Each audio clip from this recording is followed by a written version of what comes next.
Hello students, welcome back with revision session class 12th business studies. Here we are with some more case studies to practice for our board examination as we have completed our syllabus of business studies.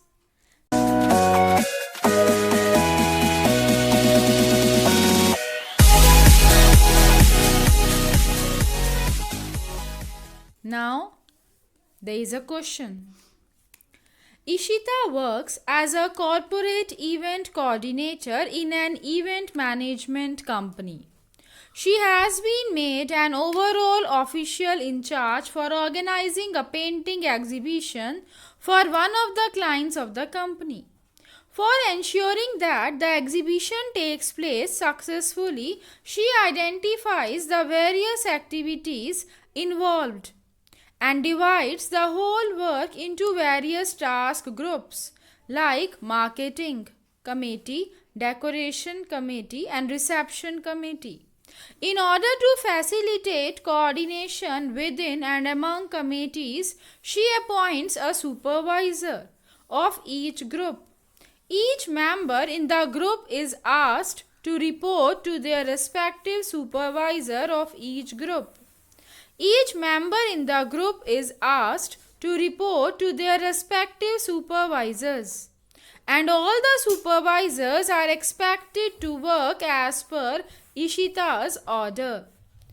In context of the above case, first, identify the function of management being performed by Ishita. Second, describe briefly the various steps involved in the performance of the function of management as identified in part A of the question. Students, हम आपको case study की practice करा रहे हैं. आपने अभी तक chapter 1 से 12 तक पढ़े, समझे, करे. अब एग्ज़ाम्स में केस स्टडीज़ के जो क्वेश्चन आते हैं वो कैसे सॉल्व करेंगे. तो ये बहुत एक स्टूडेंट्स के अंदर फोबिया बना हुआ है कि क्या केस स्टडी. तो केस स्टडी बहुत इजी है सॉल्व करनी. आप बिल्कुल डरिए मत.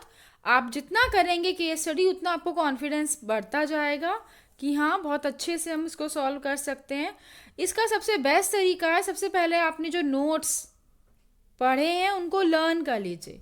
ठीक है, मीन्स आपके पास हर चैप्टर के पहले अच्छे से उसको पढ़िए, समझिए, लर्न करिए. उसके बाद उस चैप्टर की केस स्टडी सॉल्व करिए. और केस स्टडी सॉल्व करते समय पहले भी आपको समझाया था, पहले नीचे जो क्वेश्चन गिवन है वो पढ़ लीजिए. जैसे इसमें क्वेश्चन है कि मैनेजमेंट के फंक्शन को आइडेंटिफाई करिए जो ईशिता परफॉर्म कर रही है. तो सबसे पहले अपने माइंड में सोच लीजिए कि मैनेजमेंट के कौन कौन से फंक्शंस हमने चैप्टर फर्स्ट में पढ़े हैं. Planning, organizing, staffing, directing, controlling. इन 5 फंक्शन में से एक आंसर है. अब उन सब फंक्शंस के बारे में आपने पढ़ा चैप्टर 4, 5, 6, 7, 8 में डिटेल में. तो अगर आपने चैप्टर्स पढ़ लिए हैं तो आप ये केस स्टडी कर सकते हैं.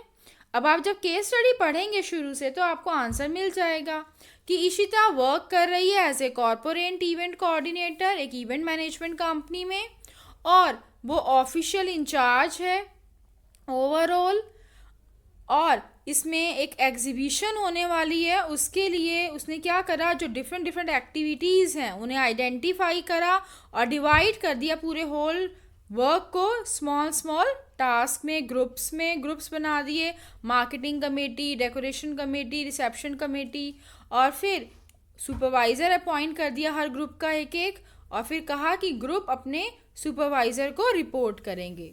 It means identify and division of work, departmentalisation भी हो गया, और फिर उसके बाद इस्टेब्लिश हो गई रिपोर्टिंग रिलेशनशिप भी हो गया. तो रिस्पॉन्सिबिलिटीज़ वगैरह हु हैज़ टू परफॉर्म, तो ये सब चीज़ें हो गई. तो ये किसकी प्रोसेस में पढ़ा था आपने, ऑर्गेनाइजिंग की. तो कौन सा मैनेजमेंट का फंक्शन है, ऑर्गेनाइजिंग. बी पार्ट में पूछ रहे हैं कि वेरियस स्टेप्स जो इन्वॉल्व हुए हैं यहाँ पर वो बताइए. पार्ट ए में जो फंक्शन है उसका प्रोसेस बताइए. तो 4 स्टेप्स ऑर्गेनाइजिंग के आपको यहाँ लिखने हैं. तो इस तरह से क्वेश्चन आपका मान लीजिए 5 मार्क्स में आता है, तो 1 मार्क्स तो आइडेंटिफाई करने के ऑर्गेनाइजिंग, और 4 मार्क्स हो गए आपके प्रोसेस ऑर्गेनाइजिंग के लिखने के। तो अगर 4 स्टेप्स बिल्कुल सही हेडिंग विद एक्सप्लेनेशन आप लिख देते हैं, 4 आउट ऑफ 4 आपको वहाँ मिल जाएंगे और 1 मार्क्स आपको ऑर्गेनाइजिंग आइडेंटिफाई करने का मिल जाएगा। तो इस तरह से आप बहुत इजीली केस स्टडी सॉल्व कर सकते हैं। तो घबराने की बिल्कुल बात नहीं है, जितनी आप केस स्टडी सॉल्व करते जाएंगे आपको कॉन्फिडेंस बढ़ेगा। और सबसे पहले स्टूडेंट्स आपको लर्न करना है, समझना है कंसेप्ट को, जो आपको समझाया गया है ना, आपको जो नोट्स लिखवाए गए हैं उनको एक बार आपको लर्न करना है। Now this is the answer. सबसे पहले ए पार्ट का लिखेंगे, organising function of management is being perform by Ishita. और सेकंड में steps involve in the process of organising are as follows. ये 4 हेडिंग्स और फिर इन 4 हेडिंग्स का एक्सप्लेनेशन।